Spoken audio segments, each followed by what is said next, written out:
Hi guys, and welcome back to my channel. My name is Laura, and I'm excited that my husband Chris is joining me today. Thanks for doing this. It's been a while since Chris and I did a live stream together. I think the last time that we live streamed was like right before your skin removal surgery, so it's been quite a while. We're gonna just honestly, it's the week before Thanksgiving when we're recording this, so we're happy to answer any questions about the holidays and how we navigate those things. Any questions that you have for us about carnivore or our life in general.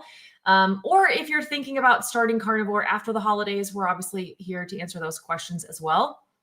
I'll give you a little bit of a recap on our story and more specifically Chris's. He doesn't join us quite as often, but I always joke that he's the smart one. He's the knowledge. I just talk a lot, and he makes, he's the one that is the knowledge behind all of the videos and stuff that we do. So most of you know, I, about 7 years ago, lost 120 pounds doing a carnivore diet with fasting, and have been talking about maintenance and how to live a carnivore lifestyle ever since. Chris's story, and I'll let him share a little bit about it, but it's kind of the miraculous, biggest like health transformation where, you know, carnivore really saved his life and has really transformed our family. So I'll let you kind of remind them a little bit about you. All right. So if you rewind about 8 years, 9 years, I was a big boy. I was type 2 diabetic, and I was pretty much a mess health-wise. And then I had a pretty big health scare Christmas Day 2016. Oh yeah, that's good. So Christmas is always a lot of like a weird anniversary for us because it's where Chris almost died. I got necrotizing fasciitis, which is like flesh-eating bacteria on my arm, and I wound up spending, I think, 7 weeks in the hospital, dozen surgeries or so. Nearly died from that, and then you want to show him your arm? Spent about. So he has. People always his whole arm is kind of like skin grafts from where they had to, like, from his armpit down to his wrist, like pull off all of that, you know, necrotizing flesh, and then rebuild it with skin grafts from his legs. Yeah, so after I came out of that, I spent about a year kind of in a weird state of mind, you know, happy to be alive, but also not taking care of myself yet. And then I kind of did a lot of reflecting on like how I got this way, what happened to me. And, you know, I was an uncontrolled diabetic. So I was, even though I was taking medications, you know, my blood sugar was through the roof, and it was 11.6, my A1C at the time. And I just said, you know, why did this happen to me? I did a bunch of research, and, you know, everything led to the blood sugar and the diabetes and the being overweight and all that. So I went down some rabbit holes online. She's my partner, so we started together. Actually, she started a couple weeks before me because I had something I was going to do. It was ridiculous, but it's that, like, where you convince yourself, I'll start after I have this. Like, he had a trip he was going to go on, and he knew he was going to eat bad, and so he's like every diet, we make up an excuse as to why we should start in the future. Like, oh, I need one more weekend away to eat whatever I want, and then I'll start again. Right. So after that, I started up, and we were both doing keto at the time. And within about, I'm kind of a science nerd, so I listened to a lot of podcasts, and I was doing lots of research on fasting and keto and different diets, and I found the carnivores. And at that point, I was eating spinach and broccoli just to make her happy because it was disgusting. You know, that's not food for human consumption. Yeah, but I kept saying, like, you need vegetables to be healthy. So you have to, you know, like, you want to lose weight and control your blood sugar, you got to eat a lot of vegetables. Even I thought so at the time. So I'd say within a month of me starting, I had switched over to full carnivore, and I spent about 8-9 months just consistent doing that every day. My only exercise routine was a long walk every day in the afternoon, and I lost 115 pounds and went back for my blood work. My A1C was 4.9, and the doctor removed type 2 diabetic from my medical record, or he just put resolved. And then Chris was like, he was able to get off of blood pressure medications. He was sleeping with a CPAP, which we were just joking about today. Like, he doesn't, you know, within 6 months or so, he was able to stop using his CPAP machine, off of like all of the prescriptions that he was on, off of his cholesterol meds, off of his, like, everything. Even allergy medication. Oh, yeah. My allergies went away. Yeah. So then I spent the next 7 years trying to stay that way and working with this girl, putting out content for you guys. Yeah, he's the one, everybody harasses me like I don't exercise enough, but Chris is the one who does exercise enough for the two of us. No, it doesn't work that way, but he gets up every day, 5:30, walks out the door at 5:32 and is at the gym. He trains jujitsu now 4 days a week usually, and goes for a walk every day in the evenings and just is really active still. And then just to give you a little context, like Chris is 50 and I am 40. So we are, living life, just trying to be healthy as we age. So we're going to jump in and answer questions. That's like a quick little recap, which is good. But before we jump in and start answering a bunch of questions, I just want to remind you or let you know that this video is sponsored by Element. You guys know what a big fan we are of Element and what a great company they are. And I'm happy to be sponsored by them and to advocate for their products, mainly because we use their electrolyte packets every single day, multiple times a day. I typically drink the raw unflavored every single morning. It's just, there's no sweeteners. It's the sodium, potassium, magnesium. And then, actually I have a little QR code here. If you scan this QR code, you can get a free sample pack with your purchase. Keep an eye out too, because they typically have like the holiday medley, like winter medley pack, which we really love. Chris always drinks the citrus, and I like the chocolate caramel, and I'll mix that with iced coffee, cold brew coffee over ice, and shake it up in a tumbler, and it's like the best. Yeah, our kids really love those warm in the winter also, as like a hot chocolate replacement, and gives them electrolytes. And then also really everybody in our family loves the sparkling cans. So my son loves the pineapple one. You just drink the orange one today. Orange one. So if you want, they have the big cans that are a full packet, but they also have the smaller cans that you can get at Target and a few other retailers that are equivalent to half of a packet, which if you like a little more mild flavor, then that's really nice too. But head to Element, drink Element. What is it? drinkelement.com/LAURAESPATH, and you can get the free sample pack with your purchase. Yes, love this. Element comes in a can right now. And really, like, whether or not you're wanting sweeteners like stevia sweeteners or the unflavored version is just going to depend on you and your like how you react to that. I will say I took a couple of questions from we have like a locals community, like a group where we kind of just answer questions and support each other. And I do live streams in there pretty regularly. Wait, which day 84 Carnivore Element? Did everybody recognize stevia as sugar? So this kind of came up as well. Where somebody was asking about, Lynn in our group mentioned, I'm using Element every day and I feel like it's really helping. How does our body react to stevia? Does it raise glucose or insulin levels? It's Lynn. Oh, there is Lynn. Lynn, hi Lynn. That's the same Lynn. You asked that also earlier too, so get to check in on that. Cool. So there's a lot of conflicting opinions on that. I know I've heard experts in the past say that artificial sweeteners, your body will raise insulin just in response to the taste, cephatic response or something like this, it's called, which I've heard that, which never made sense to me, because if that was the case, the amount of artificial sweeteners I've consumed at times, how are you not going hypoglycemic? How is your blood sugar not going down if your body's bolusing all this insulin from the artificial sweetener when you're not taking in a corresponding amount of glucose? That seems counterintuitive to me. And recently, actually, a study came out, maybe we could try to find it, that they did this studies on, I think they used Diet Coke or in different studies, that there was negligible response to insulin or blood sugar over the course of the entire group of people that they studied. So now, that's being said, it does affect everybody differently in different ways. So you're going to have to look at yourself and how it's responding to you, and does it make you have more cravings? Does it make you have issues, things like that? For me, it's just like fills a gap of not having anything sweet. So it doesn't bother me, doesn't affect my goals or results. And for most people that I know, that's the same case, but some people might be ultra sensitive and have other different issues. Yeah, that I think is the thing you really need to pay attention to, is what does it do to you mentally? I think that is going to be more of what you need to consider.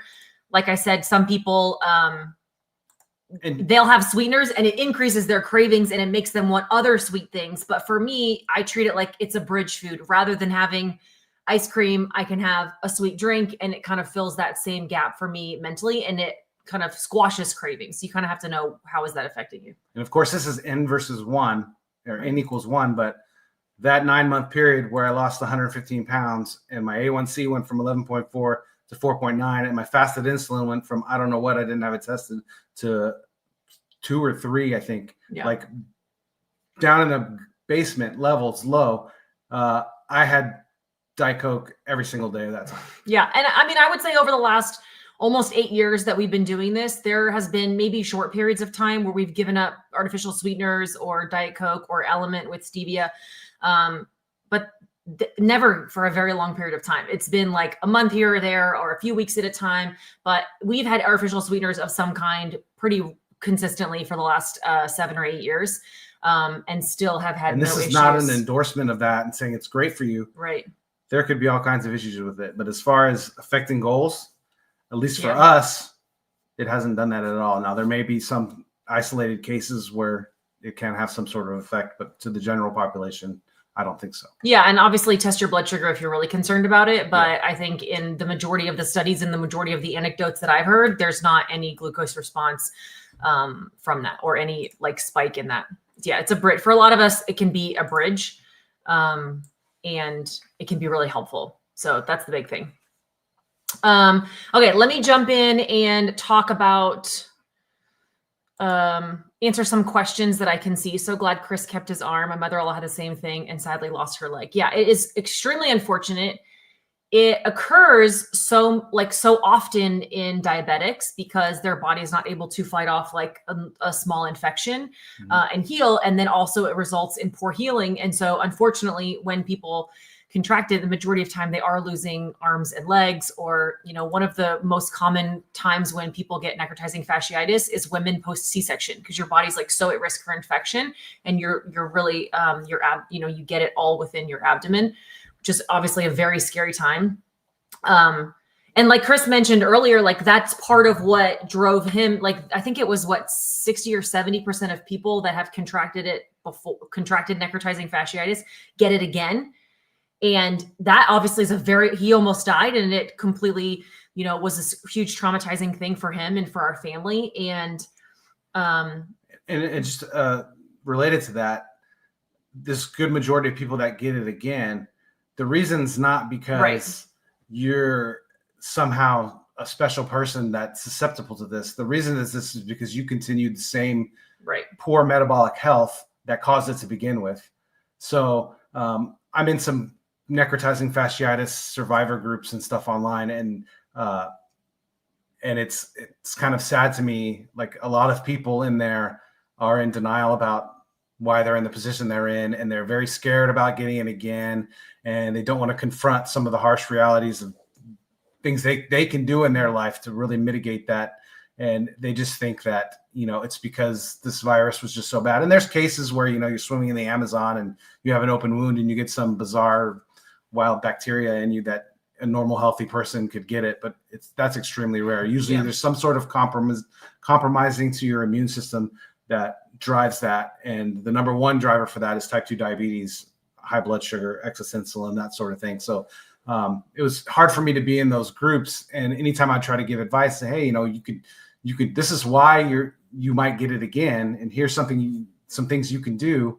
You don't have to do carnivore or my way or whatever, but whatever way, you get yourself into a better health space, get your immune system working again. Yeah. And then you don't have to worry about getting it again. Right. That was what I was going to say, is that it's because there's no lifestyle change. And that unfortunately happens with a lot of type 2 diabetic complications, is people spend so long addressing the other things that are happening, the complications, that they don't end up treating the root cause, which is you can reverse type 2 diabetes. And I think there's a lot of misconception out there of people thinking that they can't, and that it's just genetic and that there's nothing that they can do about it. But I mean, I'll tell you, Chris was in the hospital almost dying from this diabetic complication, and they were feeding him a diabetic menu, which was chicken fingers and peanut butter and jelly sandwiches and pizza. And he's a very picky boy. And so he was, I have this picture that I always talk about that's of him. The nurse is giving him an insulin shot in his belly, and his whole belly is just full of bruises from these shots that he was getting every day. And yet he was sitting there eating pizza and peanut butter and jelly sandwiches for every meal. So pancakes, all that stuff. Yeah. So I think that's the scariest thing. And I think with so many things in our health, like we have to address the root cause of that. So yeah, we're very grateful and very blessed. Christmas is always a very emotional time for me because just reminds me how terrible it could have been and how grateful I am that he's still here and that we are much healthier now. She was so mad at me. This was before. You have to go watch the whole video interview that we did where I explained it. But I may have not been the nicest when he said he had to go to the hospital. Well, this was before we knew he was dying. Like I felt guilty. He was in a coma for a week and I sat there feeling guilty that I was treating it like it was just a man cold for a couple of days. And then come to find out he was, we almost lost him. So I been thoroughly punished for that while he was laying there dying. Okay. Let me catch up. Oh, goodness. I don't know what that means, but yeah, Chris is in here with me. So normally we have somebody like filtering out spam comments and stuff, but this is interesting. And I don't know, I've thought for a long time about doing a video about this, and I'm not an expert and I don't really know how much I want to address it, but why not here when Chris is here? So how do you feel about being a carnivore and a GLP-1? I think there's two things that could be addressed in this. It's should you go on a GLP-1 is the second part that I'll answer. But the first part is, how do I feel about being on a carnivore diet and a GLP-1? What I will say is that if you are on a GLP-1, you absolutely should go carnivore, because especially, one of the side effects of that is that you undereat, and that can cause a lot of complications. And so the most important thing is that you're getting nutrients from the food that you are eating in the lower calories. And so getting protein and fat is vital. And so I don't know whether or not you should be on one. I would say that there's probably a lot of, I don't know. There's a lot of rabbit holes that you should go down before you get to that point. I completely understand the frustration. I tell this story often, but when I was at my heaviest, I went to my doctor and I was like, this was back in 2018 before GLP-1s, but I was like, can you please just give me a medication to make weight loss easy for me? Isn't there something out there you can give me a pill or something? And thankfully she said, I want you to go lose 20 pounds first on your own and then come back to me and I'll give you a pill, some medication to help you lose weight. That to me was like, ooh, short-term goal. I can lose 20 pounds. Then I can get a pill and it'll be easier. And then I found carnivore and we went carnivore throughout all of this. And I never ended up going back and never needed that medication. I know now the first time that I asked for it at my doctor, the first thing that they would have done would be to write me a prescription. I think there's probably a lot of better ways that you can do it that don't have the risk for the adverse side effects, which Chris and I were just talking about that. Well, the ironic thing is that when you're on a carnivore or low carb diet, your body produces the GLP-1. This is why so many people have a hard time eating when they're on a carnivore diet. So your body's already naturally doing what the medication does without any of the impurities of the medication that you're shooting yourself. Yeah, and or having to potential, shoot yourself every day potential and adverse side effects, right? Side effects, yeah. And a lot of the adverse, I will say, they get a lot of the adverse side effects from GLP-1s are more side effects of the undereating than they are of the actual medication. So that gets it gets a little bit more of a bad rap than it should from that point of view. A lot of people don't talk about that aspect of it. Right. And, people say Ozempic face and things like this and whatever. A lot of that's just because they're losing weight so fast and rapidly without eating protein, without doing all this stuff. You tend to look, those things will come out and those side effects will be just undernourished no matter how you were losing the weight. Right. The same thing would happen if you just didn't eat. I know there's a physical element to what the medication does. I think like Chris said, carnivore can be very, very mimicking for that. But I also think that there's probably a placebo effect, essentially. Oh, I'm taking a medication that's going to help me lose weight. Now this is there's gotta be a mental weight that's lifted off of you.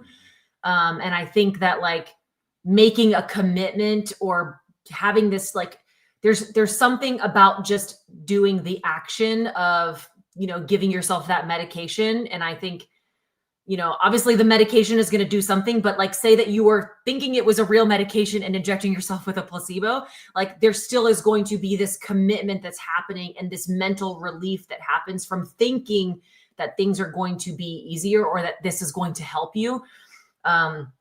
I know a lot of people who are finding benefits from it. So I'm definitely not taking away from that. And I certainly don't judge anybody who goes down that route, but I just would wonder like if you've addressed like what I think that a carnivore diet and a GLP-1 both don't do is they don't fix your relationship with food. And I think that in order to truly lose weight and keep it off long-term, you have to address like, why was I turning to food? Why was I gaining weight? What's going on with this? And I think my last 2 or 3 videos, like I did a video with my pastor recently talking about kind of gluttony and our relationship with food and our relationship with God. There was one about maintenance being as hard as it is. So I think those couple of videos are things that no matter if you're on carnivore or GLP-1 or you're doing the potato diet, like whatever it is that you're doing, you have to address some of those deeper issues with food first, or you're never going to be able to keep it off. Yeah. I don't know if you have any other thoughts on that, but next question. All right. We're spending a lot of time on each of these questions. Okay. Maybe we can, I'm going to go all the way to the bottom. When do you have a new comment? I know. Well, I was trying to see, like, I didn't know if somebody was trolling Your us. update on your mother. That's where we're at. Yeah, but I don't like update on my mom. She's doing well. I think she's also in this phase of like, what do I do forever? And like, what does forever look like for me? So she's coming for Christmas, which we're really excited to see her. And she's going for walks every day. And, especially in the winter, it's hard for her to get out in the winter where she's at. So she likes being here where the weather's nice and she can get out and do all those kind of things. So we are happy to do that. What vitamin supplements do you recommend? What do you got for that? Steak. Yeah. I guess if you're going to target anything, there's been times where I've kind of, and I still sometimes will take like a magnesium or K2 or something like that, just because, I worry I did a lot of damage to my body over the 40 plus years that I abused it, that just hoping that it's having some benefit, but I can't say it does or doesn't. Yeah.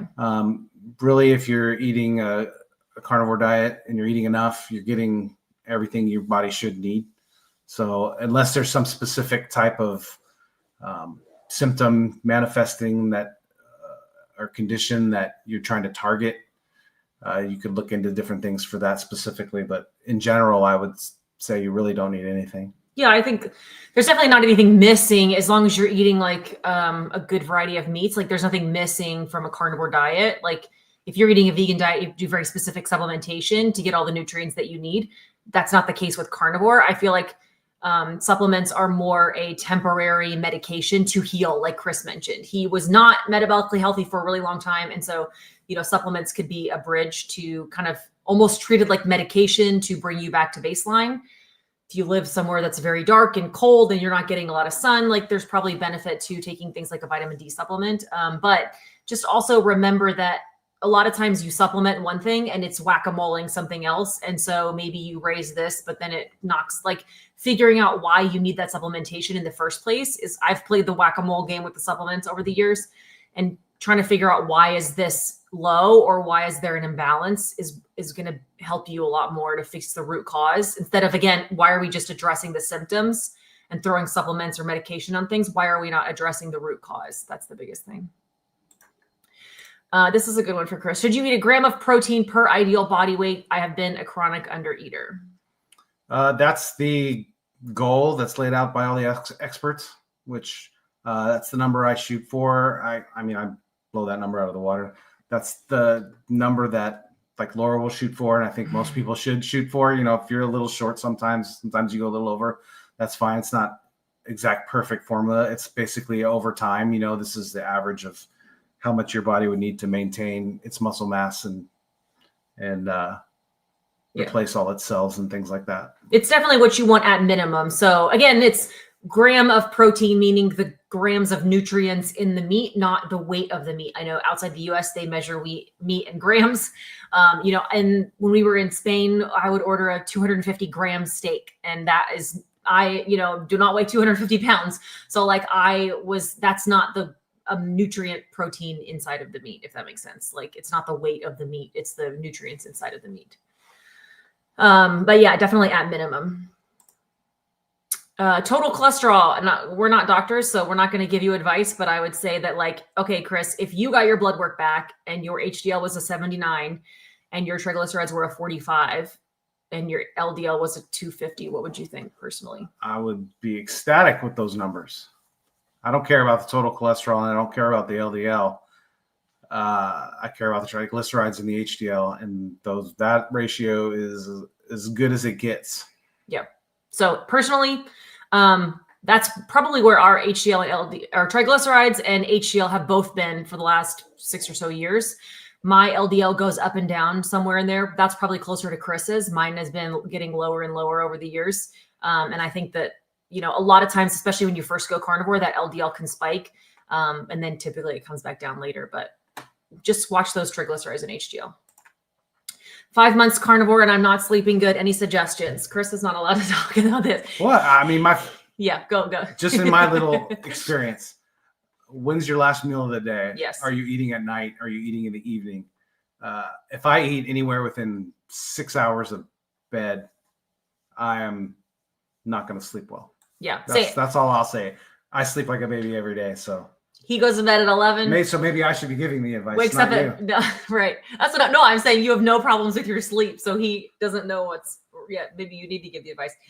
He lays down at 11 o'clock on the dot and falls asleep 30 seconds later. And he's up at 5:30 and out the door 2 minutes later. So I am not, and sleep has been up and down for me for a really long time, but I used to always do intermittent fasting and I was doing 1 meal a day for a while, or for a while, the last couple of years, I was doing 2 meals, but I would say like all of 2024, I was doing lunch and dinner, and I slept terrible for like a year. And now I do breakfast or like a brunch and then like a mid-afternoon meal at like usually lunch, but maybe sometimes with my work schedule, it'll be like 2 o'clock. If I eat anything past 2 or 3 o'clock, and I typically go to bed at 10, I sleep terrible. It's not about just like not eating dinner. Like if I ate a meal at 5 o'clock, I would sleep terrible. It doesn't even matter what it is. So for me, the intermittent fasting it helps my sleep so much. I mean, there's a lot of other factors like hormones, blood sugar spikes. Like there's just so many different things, like I try to keep our room really cold at night. Like all conditions have to be perfect in order for me to sleep. And I can't have any stressful meetings the next day. I can't have an early flight. Like there is just so much that's not going on. I will say that, if you guys remember, I used to do a podcast with Judy Cho that was called Cutting Against the Grain. We had several episodes that we did on sleep. I will link those in the description of this video. And that is going to take you down like a 1 or 2 hour conversation about sleep and some things that you could tweak. But I would just try to play around with things. And, if you're eating too much beef in the evenings, like maybe you can eat at night, but you can't eat beef because beef is a lot of B vitamins and can sometimes like give you an energy spike and wake you up. Not being able to fall asleep and then waking up in the middle of the night and not being able to go back to sleep are really two separate issues. So those are kind of some things you might want to dive into.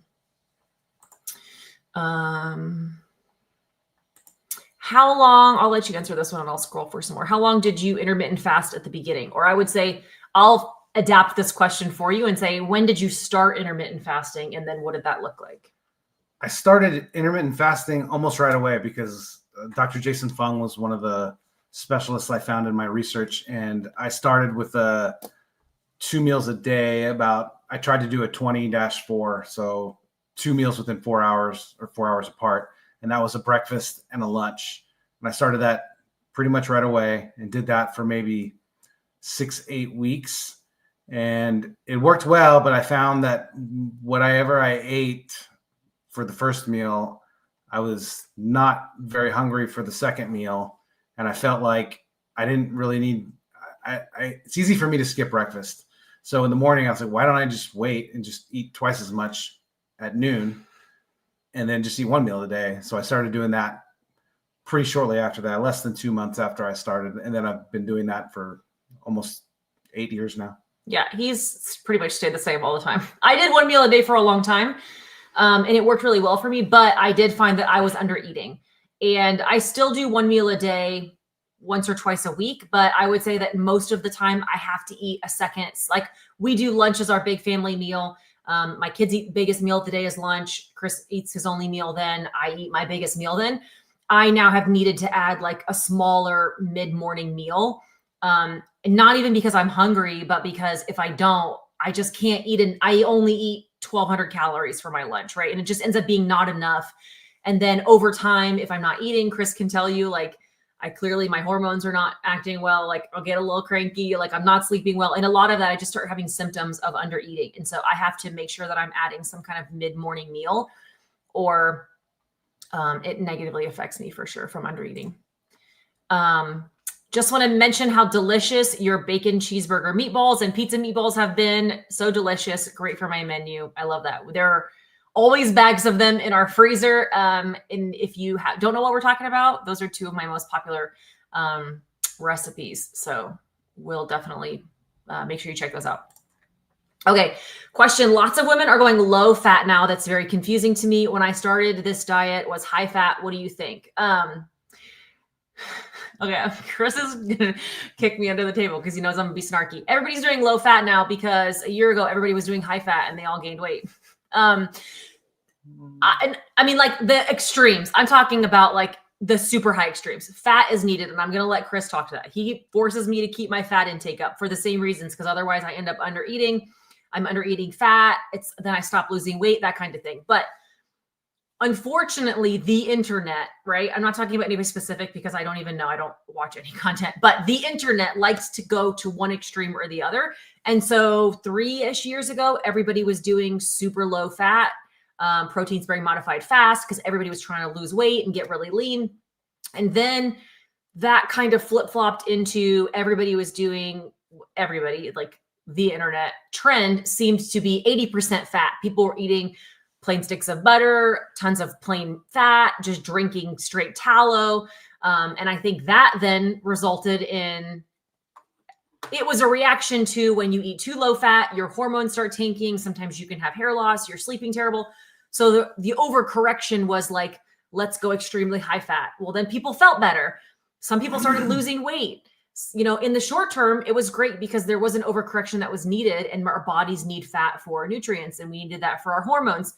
But then that overcorrection led to, now people are gaining weight on carnivore and gaining weight from eating too much fat. And I think, unfortunately, the pendulum has swung back to the other undercorrection of, now if I've been eating tons and tons of fat and now I start eating low fat, what's going to happen? I'm going to lean out. I'm going to lose weight. Like, it's unfortunately this flip-flop. We got to be a little bit more here.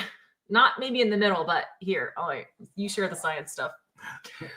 All right. So I think with just one caveat, like each person's going to be a little bit uniquely different. So you're going to have to experiment with yourself. But everything is on a U-shaped curve, right? There's always too much and too little. And somewhere in the middle is where you got to find your sweet spot, right? So when you're coming to this kind of diet, a low-carb diet, and you're trying to resolve things like type 2 diabetes or excess blood sugar or any kind of metabolic disease, and you want to lose weight, you have to burn fat, right? So easy. Most people would say, just eat less.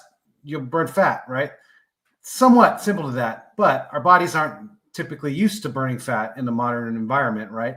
So when we start, or when we've been struggling, or when we've been inconsistent, sometimes it is, or we need to boost things up, high fat is very beneficial because that's what you're feeding your body. So it forgets about how to burn the carbs and stuff. And it just says, okay, this is what I'm getting. This is what I need to burn. And then when it runs out of what you're eating, it's burning your stored fat. And this kind of gets that system in your body of, you eat fat, it stores, your body's constantly taking fat from the stores and using that for energy. You want that system humming at its best. And kind of the more fat you eat, the more you'll burn. And this happens, but it's not an infinite rise, right? You can't just keep going and going and going, and your body will just keep burning and burning and burning. So if you hear somebody out there saying, I can just keep eating fat, it's over satiety forever, and I'll just keep burning, don't buy it.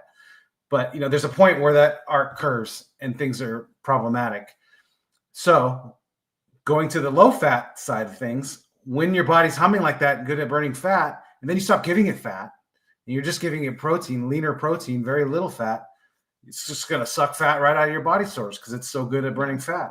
So doing one long term and the other long term, I don't think are the best places for many people, right? So the sweet spot's in the middle where you're giving it enough fat to keep humming along and lean enough to where it's still having to tap into your body stores.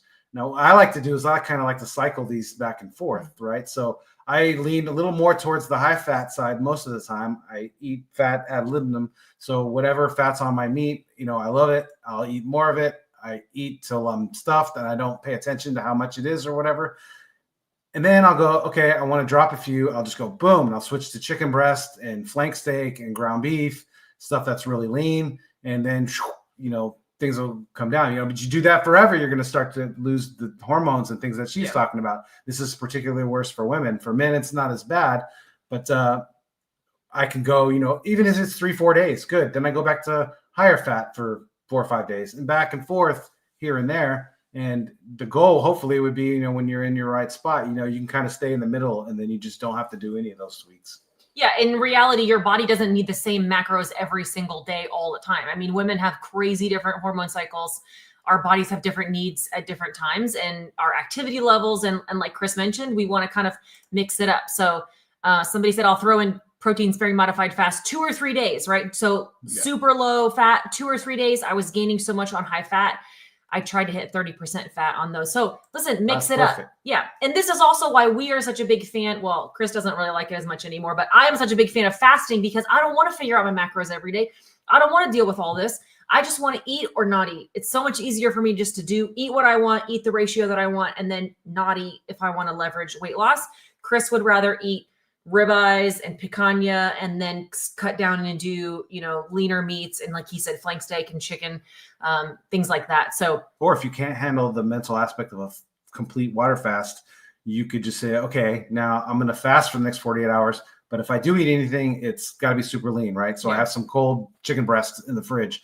I have some this. So if I'm getting too uncomfortable, I can eat that. I'm just not going to eat anything too over fatty. Yeah, I think it's good to mix it up and cycle. And kind of going back to this idea of maintenance is you can't live in either one of those extremes long term. It's just not sustainable for most people's life. And it's also not sustainable for your health. And so finding some place where you're not going to, if you're trying to lose a ton of weight, maybe you're spending more time in these extremes. But I do think that you're going to have more long-term success and be mentally happier if you're spending the majority of time going, hey, a little leaner chicken with no skin and a New York strip, or a ribeye and chicken with the skin on it, or having more bacon, or having a pork chop.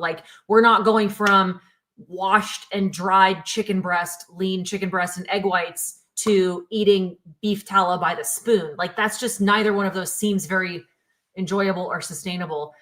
Living in this more moderate world in terms of adjusting your macros just feels a lot more sustainable for most people. How do you have a big family meal midday? Or your kids homeschooled? Yes. So our family, this is where I think too, what is your intermittent fasting schedule supposed to look like? It needs to look like what works best for your family.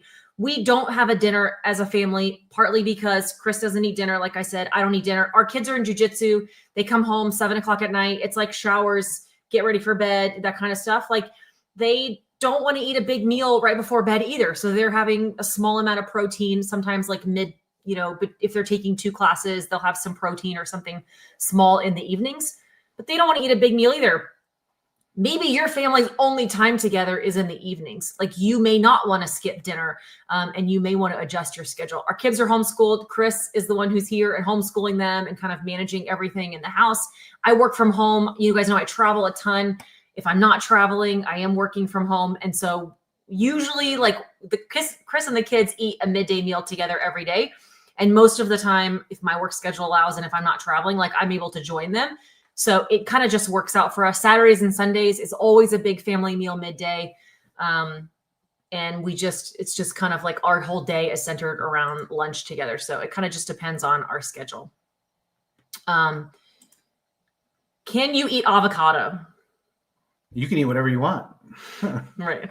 I mean, if you're on a carnivore diet, you eat avocado, the carnivore police are going to scold you, but I could care less, and you're still a carnivore to me. I don't care, whatever, eat whatever's going to work best for your results. But there's nothing like, I don't think an avocado is going to kill you, but I also don't think you need an avocado. Like I think animal fats are going to be a lot more nutrient dense and a lot better for your body to digest. If you like an avocado and you want to have some occasionally, like, who cares? It's not a big deal. Enjoy it. But if you think that you need the nutrition or the fat that you get from that, like, there's probably better animal sources that you could have. But if you enjoy it, like, why not? Okay, I had 2 other questions from our locals community, which I'll pop this up there. This is a great resource. Right now we're sharing like Thanksgiving recipes. We're kind of just motivating each other to get ready for the holidays. I post in there every single morning for free. Or Chris will do the morning post for me occasionally. And then I do live streams for supporters. It's like $10 a month. And all it really does is just kind of make it a place where I don't answer questions on YouTube or DMs on Instagram. Like, I just can't do that. I work full time and it's just not what I can do. So the places that I want to spend my time are in this community. And that's where, so if you're the supporting member, then you can join the live streams that we do in there, mostly weekly. And then, you can post a question and I'll answer it any day or, all the time. So, somebody mentioned though, have either of us talked with Mark Hyman, MD? He has a weight loss program and has pictures of Laura in his video. I was wondering if you know anything about him or his methods. I don't actually. And so I'm familiar with the name and I've seen his content around. I'm not sure if I've watched it. It's been a long time. I'd be interested to see the video with her in it though. If he's saying I followed some of the program, I didn't. But if it's about carnivore or protein or something, then maybe that's somebody put the link in the comments. Yeah. If you know which video we're talking about, then let me know. But the other one said, I'll kind of summarize here, but she's talking about having a histamine intolerance, which unfortunately I don't know a ton about. So I will say, if you know a lot about histamine and eating histamines, then maybe this is why I wanted to ask it publicly, because you all might have better resources for her. So she said, my question is about snacks when she's traveling to have in her room. With having histamine intolerance, meats must always be fresh and not aged. And you can't consume leftover foods because of the level of histamine increases in foods. I can't eat jerky because it's aged. How do you feel about bone broth protein shakes and Quest protein or protein cookies? I'm having a hard time figuring out what to have in a pinch. Thank you so much. So if you guys have any suggestions, that's partly why I wanted to ask it, because I don't know too much about that. But one thing I will say is bone broth protein shakes, great option. I don't know how Equip is a beef isolate protein, if that is going to be something that is going to be good for you. I know they are having their Black Friday sales coming up as well. But Equip also has protein bars. I think a protein bar, there are some cleaner versions of protein bars. I think personally, I would stay away from Quest, just because I know that there's probably better keto friendly or carnivore friendly options. My guess is you probably couldn't have what about eggs? Carnivore bar. Yeah, I think eggs though are not great for histamines either. I'm not familiar with histamine much either. Yeah. Neither of us had any issue with that. So I would say some type of protein shake is going to be a good option. You can mix a lot of protein powders. So especially with bone broth, I think Paleo Valley has like a bone broth protein shake as well.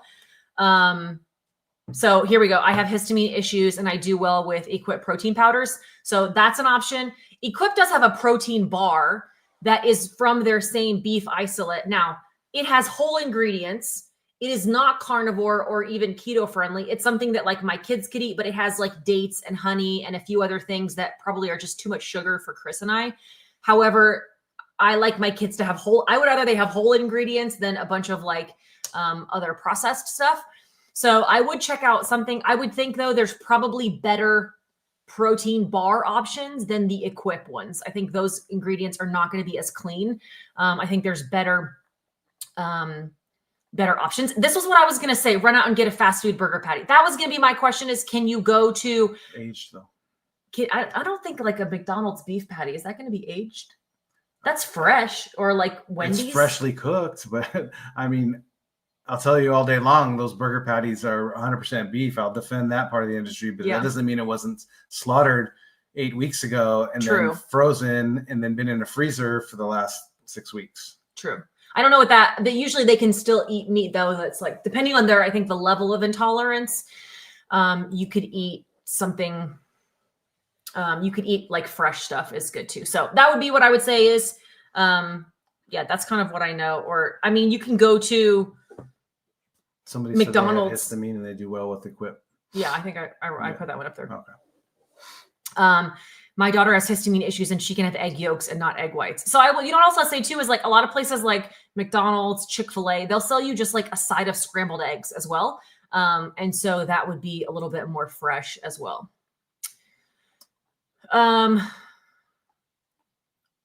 Yeah, carnivore bars, I would think those are going to be more aged, like a beef jerky type thing. That would be my question. So we'll see. I think keep posting, especially if you're watching this later, and we'll try to get some more information in there.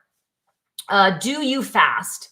So first of all, I'm a big proponent of fasting in general. I think, it's good to remember that fasting is a muscle. And so if you're new to this and you're jumping right into fasting and you're like, everybody seems to be doing 48 hours. Why can't I do that? This sucks. Well, it's because it takes some time to build up to that. Also, if you're coming straight from carbs and your body is like detoxing from carbs, like fasting is a lot easier if you're fat adapted and if your body is burning fat for fuel. And so you can, it's pretty terrible to set yourself up for this miserable experience if you're doing that. And then not to go back to element, but it is easier with electrolytes. You need to be really proactive with taking lots of electrolytes. Chris's fasting is just to eat one meal a day. He doesn't really do, he has done, you want to talk about like fasting to reverse your diabetes? Yeah. When I was first losing my weight, I did a lot of fasting, probably a 48-hour fast, at least every week or 10 days. And then maybe once a month, a 72-hour fast, and even did like a 5-day one time in that 9-month period. However, like after I kind of settled in at where I was going to weigh, and over time, like it just got too difficult for me. I just hated it. 24 hours, easy, no problem. Going longer than that, it just starts to get, I don't like it. And I don't feel the same kind of motivation because, those kind of things aren't facing me as much anymore. So I guess it's a maintenance problem, I can eat. Right. And I would say same thing. Like I do fasting more for weight loss. Like if I feel like I'm in maintenance mode, I don't really do a lot of fasting. But it's definitely, that's the lever that I pull to lose weight more so than anything else. Like you're still intermittent fasting. Yeah. And I do. I only eat 2 meals a day, and I'm really strict with that because I know if I eat anything after like 2 or 3 o'clock, I will not sleep well. And so I'm a little obsessive about trying to set myself up for good sleep. So much so that like I hate anything cold and cold plunges. And I've recently been getting it, like I've been going to the sauna, but I've been getting in our pool afterwards, which it's still Arizona. So it's not actually super cold yet, but I'm finding that I sleep a lot better doing that. And so I hate the cold, but I'm finding that I'm doing that for a while. Anyway, but yeah, I probably eat within a 4-hour window. So I'm probably doing like a 20-hour, if not at most 18 hours. I'll eat like 2 meals within 4 to 6 hours of each other. The occasional, it's the worst, but like I travel a lot for my job. I was in traveling last week and I had to have dinner with my boss, and it's like 8 o'clock at night and I'm eating a big meal, and it was like, I slept terrible. And, obviously like I needed to like go to this work dinner. And we'll go out to dinner with friends, and if I need to, but my preference is to not eat dinner ever because I sleep really terrible. Just joined. Have you gained any weight since your tummy tuck? So I don't know about your exact weight, but I'll say this. So I'm very open about this. I had skin removal surgery on my stomach, 3 years ago now. And then 2 years ago, Chris had his skin removal surgery on his stomach. And then back in February of this year, I had my arms, a brachioplasty, and I had a back line lift, which I'm telling you, it was the best thing. My back being done was my favorite of the 3, I'll tell you. But I would say when I had my surgeries for my stomach and my arms and my back, for both of those surgeries, I was the exact same weight, which is kind of like the lowest. I like obviously went hardcore. I was reducing inflammation. I was doing extra fasting. I was not eating dairy. Like I was like hardcore beast mode, leading up to surgery, just to make sure that I was like as low inflammation as possible and my lowest weight possible going into those surgeries. It's really, really hard for me to maintain that lowest weight unless I'm just being that intense all the time. I kind of talked about this on my last maintenance video. So I am not that same weight, but kind of with intention. I'm about 10 pounds heavier than I was going into both of those surgeries. And like I said, like this is kind of where my body wants to be, more so than at my lowest weight. I think you're kind of about the same, right? Yeah, Like, exactly. Yeah. Like this, I would say exactly the same thing. Yeah. This is kind of our like maintenance weight is actually about 10 pounds heavier than our lowest weight. And it's really just because it's not I'm not trying to be on stage as a bodybuilder. Like that's not the life that I want to live. I don't want to be that intense all the time. I want to be a little bit more relaxed about it. But thank you so much. Are you only drinking water between your meals? I mean, no. Chris will have cold brew coffee. I'll have a Diet Coke, especially when traveling. We have Element. We have nothing with any calories. Yeah, nothing. No, never any calories. Neither one of us were like coffee with cream drinkers. Like Chris, I mean, I've never drank coffee really ever. And the only coffee drinks that Chris drinks is that cold brew with the Element chocolate caramel in it. So we were not like missing anything. Yeah. Sorry. I'm like reading and talking at the same time. I can't really do that. The Epic bars. So those are like dried meat jerky, which they are great. And I love those. They have all kinds of like really interesting meats. Those would not be good though for histamine, just because they're more like aged and like jerky. Is dairy inflammatory? Sure. I mean, yeah.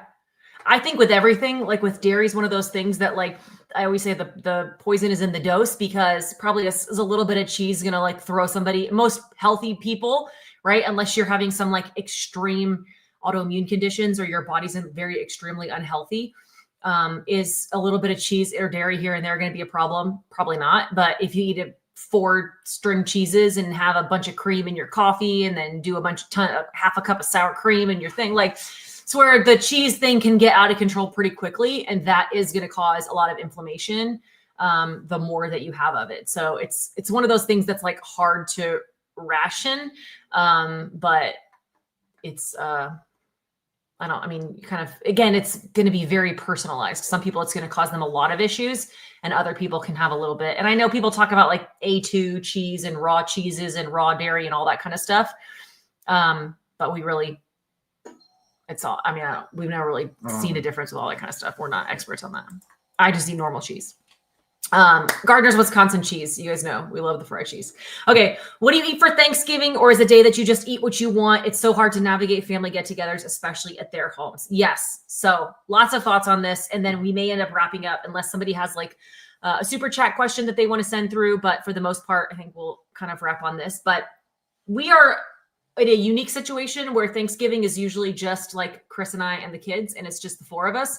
We also are pretty turkeyed out by now. Like I made a turkey already this year for Diestel and Meter and like for like content purposes, like trying to like share about turkeys earlier in November and end of October. So we are just doing steaks this year. We've kind of mixed it up a lot over the years. There was a few years in a row where we went to Fogo de Chao for Thanksgiving.